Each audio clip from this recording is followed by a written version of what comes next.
RMC, le grand oral des grandes gueules. Grand oral des GG avec le député de la France Insoumise de la Somme, François Ruffin. Bonjour. Bonjour à vous. Bonjour François Ruffin, vous avez organisé une marche picarde le week-end dernier contre Macron, contre la régression sociale. Ça n'a pas véritablement fonctionné, seulement 180 manifestants. Ça sent mauvais votre grand rassemblement du 23 septembre ? Non mais ça n'a rien à voir, excusez-moi, mais pendant toute la campagne électorale, la mienne, nos législatives, tous les jours on avait 2 manifs, une manif à Amiens, une manif à Abbeville, et à chaque fois on avait 150 personnes, et il s'agissait d'aller réveiller les gens. Et moi, j'en ai jamais fait un rassemblement national où je souhaitais qu'il y ait des milliers de personnes qui viennent. Je souhaitais simplement être dans la continuation de mon travail de terrain pendant la campagne électorale. On l'avait déjà refait d'ailleurs à Abbeville, et d'avoir tous les mois une marche, mais aussi des rencontres, une réunion et ainsi de suite avec les habitants du coin qui permettent de montrer qu'on occupe le terrain et qui sont des terrains particulièrement difficiles parce que frappés de plein fouet par la crise industrielle de ma région. Donc après, les médias ont monté ça en épingle et ont fait comme si j'appelais un grand rendez-vous national à Saint-Ouen dans la Somme. Je vous assure que si je veux faire des grands rendez-vous nationaux, je les situerai sans doute ailleurs qu'à Saint-Ouen dans la Somme. Et ensuite, ils viennent dire que la bulle qu'ils ont eux-mêmes gonflée, elle n'est pas aussi grosse que ce qu'ils avaient eux-mêmes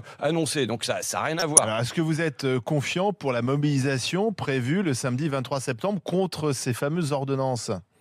Confiant, moi je suis pas prophète. Je sais qu'il y a des raisons pour être présent dans la rue. Je pense qu'il y a une grande colère des gens. Elle est là. Pourquoi je vais préparer notre 4 pages là sur le Robin des Bois à l'envers. On a affaire à toute une politique qui, en dehors de la loi travail, mais tape sur les plus fragiles. Je voudrais revenir sur les contrats aidés dans le fil de notre entretien. Donc il y a la suppression des contrats aidés, il y a la baisse des APL, il y a la CSG, il y a des choses qui étaient annoncées et d'autres qui Donc vous sont inventées. Le mot d'ordre. Dès le départ. Pour moi, il y a la loi travail, c'est l'affaire des syndicats, c'est le 12, et je serai moi aussi dans la rue parce que je suis syndiqué à la CGT personnellement. Je préfère être franc. Vous êtes syndiqué CGT ? Oui, je suis SNJ CGT. D'accord. Je serai dans la rue le 23 sur des motifs qui sont plus généraux. On a affaire, vous savez, c'est Warren Buffett qui, quand il était première fortune mondiale, disait la guerre des classes existe, c'est un fait, mais c'est la mienne, la classe des riches, qui mène cette guerre et nous sommes en train de la remporter. Maintenant, il est rare que la guerre des classes se mène de manière aussi ouverte. Macron habille ça de bienveillance, de souplesse et ainsi de suite, mais c'est une véritable guerre des classes qui se mène, avec d'un côté, je l'ai dit, toutes ces mesures contre les plus modestes, mais de l'autre côté, des grands cadeaux faits aux plus riches, des plus riches qui se portent pourtant déjà bien. Les ordonnances de loi travail, c'est pas vraiment pour les grandes entreprises, c'est plutôt pour les PME que ça va changer les choses. Il s'agit de faciliter la négociation au sein de l'entreprise. En quoi ça favorise les plus riches ? Non, mais par exemple, je veux dire que moi, de toute façon, ma critique principale sur la loi travail, elle est simple. C'est que pour moi, la priorité, si on veut libérer le travail en France, c'est pas la libérer du code du travail, c'est la libérer des dividendes. On a eu un triplement de la part des dividendes. C'est une autre, à la limite. Oui, mais oui, mais dans les TPE, dans les PME, il n'y a pas de dividendes. Non, mais d'accord, mais juste, je redis juste qu'on a eu des dizaines de réformes déjà de ce code du travail dans 30 ans, d'accord ? Je crois qu'on en a 18 réformes de ce code du travail. C'est pas la Bible, c'est pas la Torah, c'est pas le Coran, le code du travail. Donc on pourrait très bien le réviser. Mais en revanche, si on veut véritablement œuvrer pour l'emploi, la priorité n'est pas là. La priorité, elle est aujourd'hui de se dire, dans des entreprises qui font un profit considérable, comment on fait pour que ça soit réinvesti dans l'outil de travail, pour que ça aille éventuellement aux salariés et que ça n'aille pas aux actionnaires. Donc, par exemple... Ça ne créera pas d'emploi, ça ? C'est pas dans ces entreprises-là. Parce que ces entreprises ne créent pas d'emploi, les grosses structures. Oui. C'est chez nous, les petites entreprises, qu'on crée de l'emploi. Mais donc vous pouvez redistribuer aux salariés de ces boîtes-là, c'est pas ce qui crée de l'emploi. Non, je suis désolé, quand une entreprise comme Sanofi, par exemple, cette année, fait un profit tout à fait considérable et supprime en même temps des postes dans la recherche et le développement, ça a des conséquences sur les salariés, ça a des conséquences sur notre santé à venir, et ça a des conséquences très concrètes sur l'emploi. Et ça, c'est le cas dans plein de boîtes. Oui, mais vous battez contre les grandes entreprises, mais aujourd'hui, l'emploi se fait dans les petites entreprises. Non, mais je veux dire, les petites entreprises, de toute façon, vous savez, elles dépendent. Il y a la part de... Les entreprises, ça veut rien dire. Donc, il y a des requins à l'intérieur et il y a des petits poissons. Et ben, je suis tout à fait favorable aux petits poissons face aux requins. Mais voilà, par exemple, on a fait tout un travail, nous, à Fakir, sur ce qui se passe dans le domaine de la sous-traitance. Parce qu'on parle des petites entreprises, mais elles sont bien souvent sous-traitantes. Comment les grandes entreprises font du profit ? Elles font du profit aussi en aspirant, par exemple, la trésorerie des TPE-PME. Donc, il y a des problèmes à régler à ce niveau-là. Et ce que je veux simplement dire, que c'est pas en limitant les indemnités au prud'homme pour les salariés qu'on créera de l'emploi dans ce pays. Et moi, je le redis, pourquoi pas imaginer des choses comme ça, mais d'abord qu'on s'interroge sur comment on limite les stocks options dans ce pays. Comment on limite, je veux dire, Emmanuel Macron va à Versailles, pas à un moment il ne parle de paradis fiscaux, pas à un moment il ne parle des dividendes, pas à un moment il ne parle d'actionnaires. Édouard Philippe vient devant l'Assemblée nationale, pas à un moment il ne parle de dividendes, pas à un moment il ne parle d'actionnaires, et pas à un moment il ne parle de paradis fiscaux. On parle que de fiscalité, ce qui n'est pas la même chose. Mais non. Moi, quand je vous entends dire que vous êtes à l'Assemblée pour, en fin de compte, ouvrir une fenêtre qui a une vision sur la vraie vie des gens, mais on est encore en train de parler de lutte des classes. Quand je vous écoute, il n'y a que ça. Mais on est passé à autre chose quand même. Venez-y dans le monde du travail, dans la petite entreprise, mais vous verrez que tout ça n'existe pas. Moi, je veux dire, tous les matins, je bois le café autour de la même table que tous mes salariés. On est 10 ou 12 autour de la table. Je veux dire, on échange sur des choses. Enfin, il n'y a aucune tension ni ce genre de problème qu'on veut nous faire croire dans le monde du travail. Enfin, moi, je suis désolé. Ça peut exister aussi. Mais je dis pas que ça n'existe pas. Mais ça se passe bien chez toi, que ça se passe bien partout. Mais dans toutes les boîtes de mes potes qui sont autour, qui ont des petites boîtes kilomètres, mais l'ambiance est celle-ci. Ah, évidemment, tu as toujours un cas où ça peut se passer plus difficilement. Mais je veux dire, on a toujours l'impression, quand on parle du travail, que c'est toujours catastrophique, c'est une contrainte, c'est une charge. Putain, mais il y a aussi des choses qui se passent bien, quoi. Moi, François Ruffin. Alors, moi d'abord, je signale que je suis petit patron, puisque j'ai lancé mon propre journal qui compte 5 salariés, donc voilà, je sais ce que c'est. Maintenant, je peux pas... La guerre des classes, la lutte des classes, ça n'est pas une fiction. Quand Auchan, dans ma ville, et en France, va supprimer plusieurs centaines de postes, alors qu'à nouveau, cette troisième fortune française se porte extrêmement bien, bon, ben voilà, là, il y a quand même... Oui, les grosses entreprises, elles pompent, elles aspirent de la valeur ajoutée. Je comprends pas votre raisonnement, parce que vous dites Auchan supprime des centaines de postes. Bon, alors je sais à peu près comment fonctionne un magasin. Je vois pas comment on peut supprimer des centaines de postes et faire le même business. Alors, soit effectivement, il y a des gens qui n'ont plus de fonction dans l'entreprise parce qu'on a modernisé, on a investi dans autre chose, j'en sais rien. Mais je veux dire, les choses s'expliquent, c'est pas si binaire que ça. Elle s'explique par l'exigence du patron, en l'occurrence, de faire davantage de profit. C'est le but. Mais non, le travail, il est à faire. Il faut le faire, le travail. Si les gens sont pas là, le travail se fait pas. On fait pas à deux ce qu'on peut faire à 15. Par exemple, c'est la tentative de ce que veut faire Auchan, par exemple, dans tout son pôle logistique, en fusionnant des services, et ainsi de suite. Bon, bah voilà, aujourd'hui, ça va conduire quand même, néanmoins, on peut pas nier les faits. Non, mais ce que veut dire François Ruffin, pardon, mais ce que veut dire François Ruffin, c'est qu'on fusionne, et à côté de ça, la famille Muliez reste une des familles les plus riches de France, de plusieurs milliards. Et qui n'a pas payé ses impôts en France pendant des années. En continuant de se verser les dividendes. Voilà, c'est ce que vous voulez dire. Voilà. Non, mais là-dessus, je suis d'accord. Non, mais ce que je voudrais pas, c'est qu'on en arrive à... Vous savez, pour moi, on est comme avant la Révolution française, l'Église cachait ses vices. Les cardinaux cachaient leurs vices derrière le gentil petit curé de campagne. Et pour moi, on se retrouve aujourd'hui dans la même situation, c'est-à-dire que les vices des PDG, des actionnaires, des multinationales sont aujourd'hui cachés derrière la vertu d'entrepreneurs. Et je tiens à ce que quand on parle d'entreprise, on ne peut pas parler d'entreprise en généralité. Je le redis, il y a les petits poissons et il y a les requins. Et je fais bien le distinguo entre les deux. Et qui n'est pas toujours simple à faire, puisque les petites entreprises ont besoin des grandes entreprises et vice-versa. Oui, mais elles ont besoin, mais elles sont aussi, elles se font taper dessus. Vous savez, par exemple, en matière de trésorerie, il y a des comptes rendus qui sont par les plus hautes instances qui disent que les grosses entreprises vivent au crochet des petites entreprises en aspirant leur trésorerie. Donc là, il y a un problème qui, si on voulait libérer les petites entreprises, serait à résoudre avec une relative urgence. Jacques. Mais concernant les grandes entreprises, il y a une proposition que vous pourriez quand même défendre, que soutient la CFDT, je suis vraiment d'accord avec la CFDT, c'est que vraiment les travailleurs soient présents dans les conseils d'administration. Non mais si, je fais une proposition. Mais non seulement je l'ai défendu, mais oui, c'est un amendement que j'ai présenté à l'Assemblée nationale. Et ça, vous n'êtes pas arrivé à convaincre même des gens d'En Marche pour voter ça? Mais non, vous savez comment ça se passe à l'Assemblée nationale, je peux vous l'expliquer, mais moi, j'ai proposé qu'il y ait, puisqu'on sait qu'en Allemagne, il y a la moitié des membres des conseils d'administration qui sont salariés. Dans les entreprises de 5 salariés en Allemagne. Moi, je souhaite qu'on puisse aller même plus loin et qu'on envisage que des consommateurs soient présents au sein du conseil d'administration, des habitants des villes autour, parce que quand il y a des décisions en matière écologique et ainsi de suite, ça peut avoir des conséquences. Donc voilà, qu'on ait une diversité au sein des conseils d'administration. Je veux dire, quand on propose ça, il n'y a pas d'examen réel de l'amendement. C'est balayé en 15 secondes. Voilà. François Ruffin, il paraît que vous auriez dit ça ne sert à rien d'attaquer Macron sur les ordonnances du Code du travail, c'est compliqué. Ce qui va marcher, ce sont des trucs à la con, les vaccins, le statut de la première dame, les 26 000 euros de maquillage, des trucs comme ça. Oui, alors je l'ai dit, maintenant ce que j'ai dit, ce n'est pas prescriptif. Je n'ai pas dit il faut attaquer Macron sur des trucs à la con. Quand on me demande si ça va marcher le 12 et le 23, je dis j'en sais rien, je ne suis pas prophète. Mais je dis si ça se trouve, l'étincelle, ça ne sera pas ça, ça sera peut-être le statut de la première dame de France. Je dis ça à alors que moi, je n'ai pas dit un mot sur cette première dame de France. Je n'ai pas signé la pétition. Ce n'est pas mon combat. Mais néanmoins, on voit que cet été, qu'est-ce qui a le plus fonctionné? Sur quoi Macron a reculé? C'est sur ce statut, la première dame de France. Même si moi, je ne le considère pas comme central. Donc c'est en termes d'analyse, en me disant, voilà, c'est peut-être comme ça que ça va basculer, et non pas en termes prescriptifs. Moi, j'en reste sur les fondamentaux. Mais vous voulez faire tomber Macron, vous voulez faire tomber Macron qui vient d'être élu, c'est ça? En tout cas, je veux, dans l'idée. Il est au pouvoir depuis 3 mois. Hein. Ça va pas se faire en 3 mois. Vous savez, je pense qu'on a là un round en septembre. Mais je comprends bien, c'est ça l'objectif, c'est de faire tomber Macron avant la fin de son quinquennat. Par exemple, c'est de lui imposer une cohabitation, qu'il soit obligé de revoir l'Assemblée nationale. De dissoudre l'Assemblée. Et qu'on aille vers une cohabitation. Avec qui?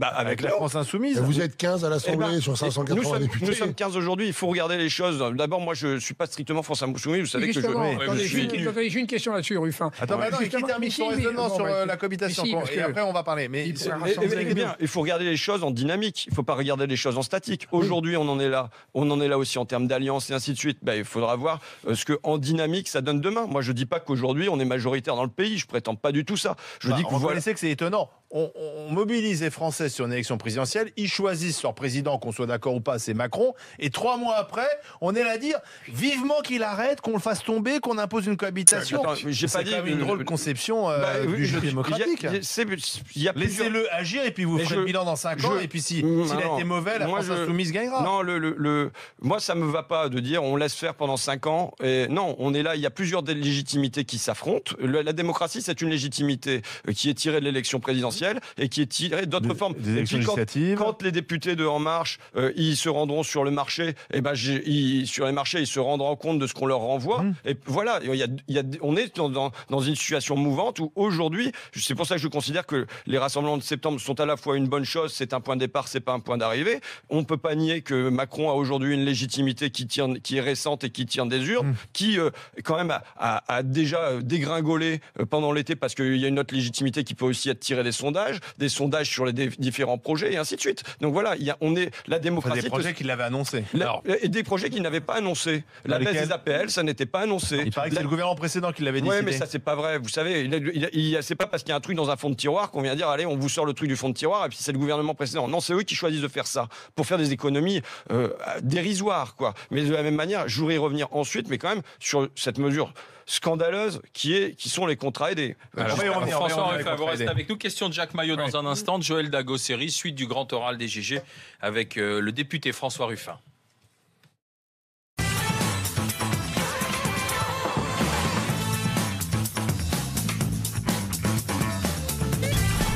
Suite du grand oral des GG avec le député François Ruffin, affilié, apparenté La France Insoumise. Dans un instant, question de Jacques et question de Joël. Mais je regarde, il est 12h21.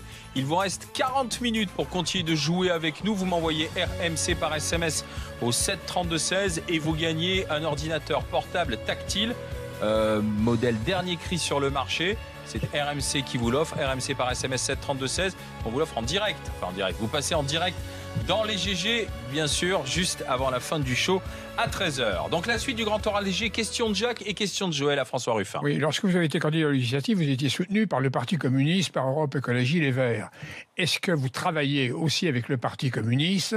Est-ce que vous travaillez vraiment avec, je dirais, l'ensemble des forces populaires pour faire un rassemblement au-delà de la France Insoumise? Est-ce que vous serez présent à la fête de l'Humanité pour participer à des débats? Mélenchon n'y va pas.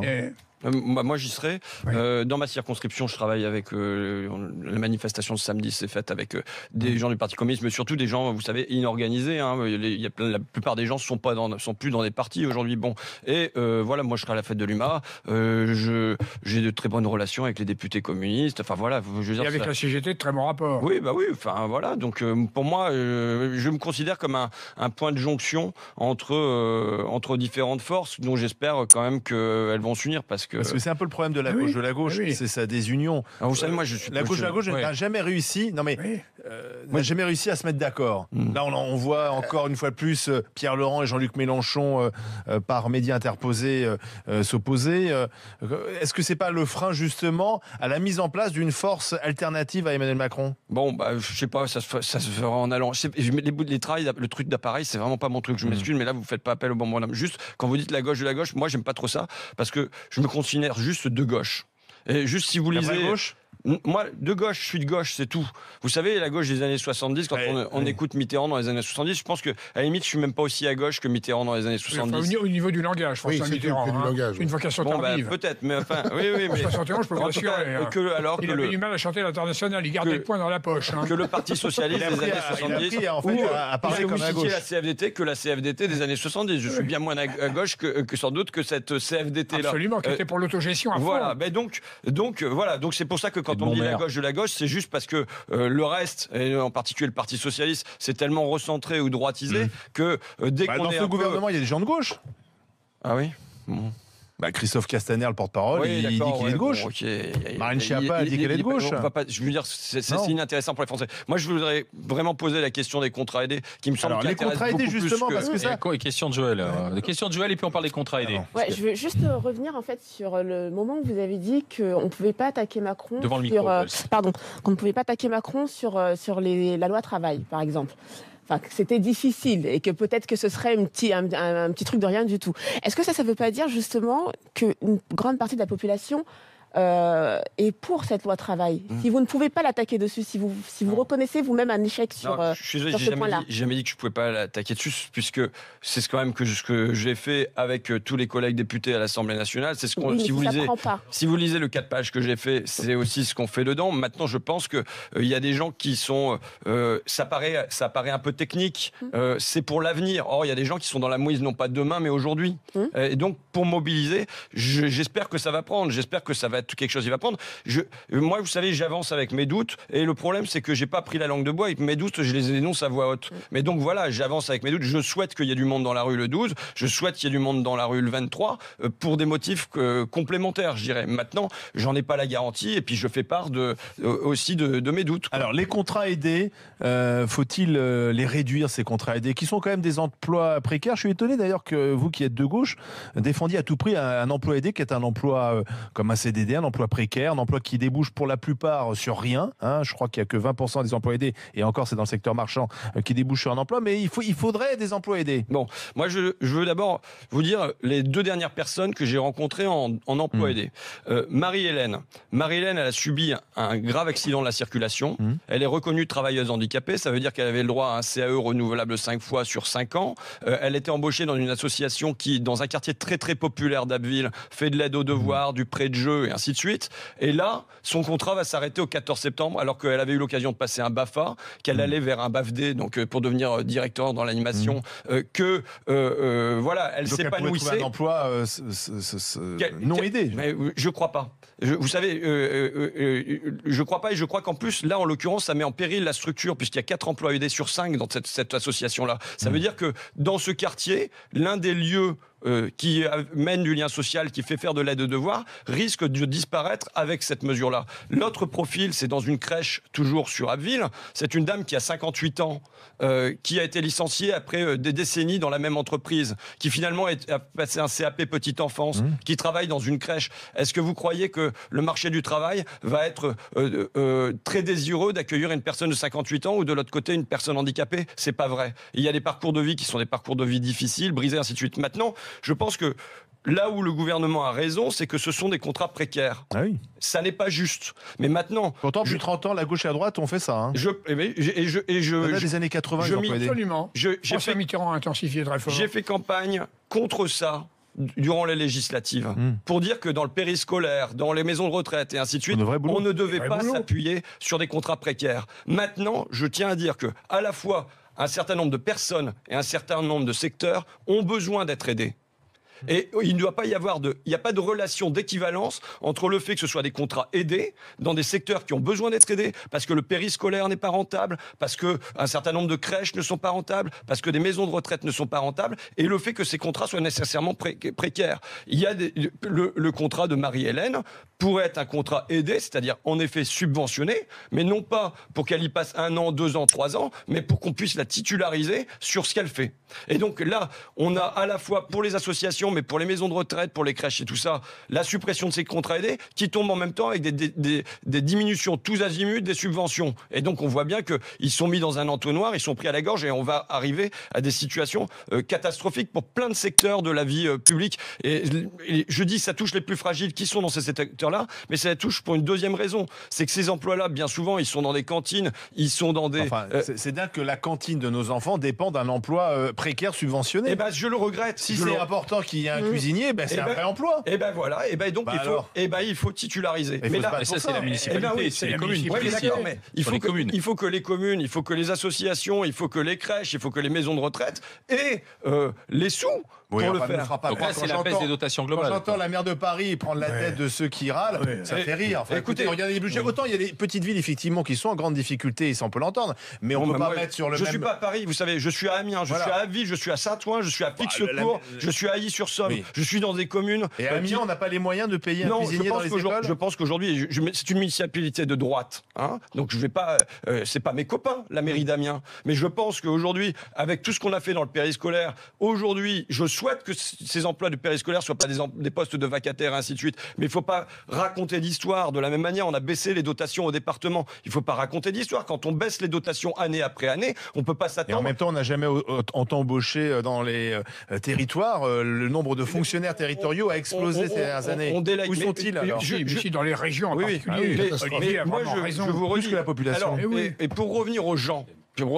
parce que ça concerne quand même, c'est un plan social massif qui concerne des centaines de milliers d'emplois dans le pays. Je veux dire, à la limite, moi, je pourrais être pour le projet du gouvernement qui dit on va vous faire des formations qualifiantes et tout ça. Je le redis, il y a plein de gens qui ne trouveront pas du boulot normalement dans le secteur privé. C'est pas vrai. Bon, parce qu'il faut les former. Et même en les formant... Mais Hollande en avait mis 500 000 en formation, excusez-moi. Où ils sont maintenant? Qu'est-ce que ça a donné, ces formations? Il y a des gens qui seront pas... On a un marché du travail qui est très dur, qui trouveront pas leur place sur ce marché du travail, parce que ce marché du travail est devenu de plus en plus dur. Mais au-delà de ça, le gouvernement nous dit bon, là, c'est pas bien ce qui se fait, donc on va vous construire un truc super avec des formations qualifiantes. Demain, les gens, ils vivent aujourd'hui. On leur retire la béquille aujourd'hui en leur disant demain on va vous construire une prothèse, vous allez voir, elle va être super, vous allez pouvoir courir super vite. Mais ça c'est demain, c'est dans 6 mois, c'est dans 1 an, c'est quand? Les gens ils vivent aujourd'hui et aujourd'hui on leur retire une béquille. Mais moi je trouve quand même qu'il y a un truc dans l'emploi que vous parliez tout à l'heure de cette dame handicapée. Très bien. Je doute pas un seul instant que cette association soit utile, qu'elle apporte plein de choses aux gens, très bien. Mais moi quand on commence à monter des structures où sur 5 emplois, il y en a 4 qui sont aidés, eh ben je me dis c'est une structure qui est pas viable. Alors effectivement, elle a ses utilités. Je discute pas le fait, mais il y a un moment où on prend les budgets. Où on prend cet argent, sur quel budget on rogne pour pouvoir trouver l'argent nécessaire pour le périscolaire, pour toutes les associations qui ont besoin d'emplois aidés, où on prend l'argent? Alors je vais vous le dire, où on prend l'argent. Puisque j'ai le numéro de... J'ai le dernier numéro de Challenge avec sa une sur les fortunes de France. Vous pouvez pas dire que je prends un magazine marxiste là, hein, quand même. Le constat saute aux yeux, écrit Challenge. Le patrimoine des ultra-riches en France a considérablement progressé depuis 2 décennies.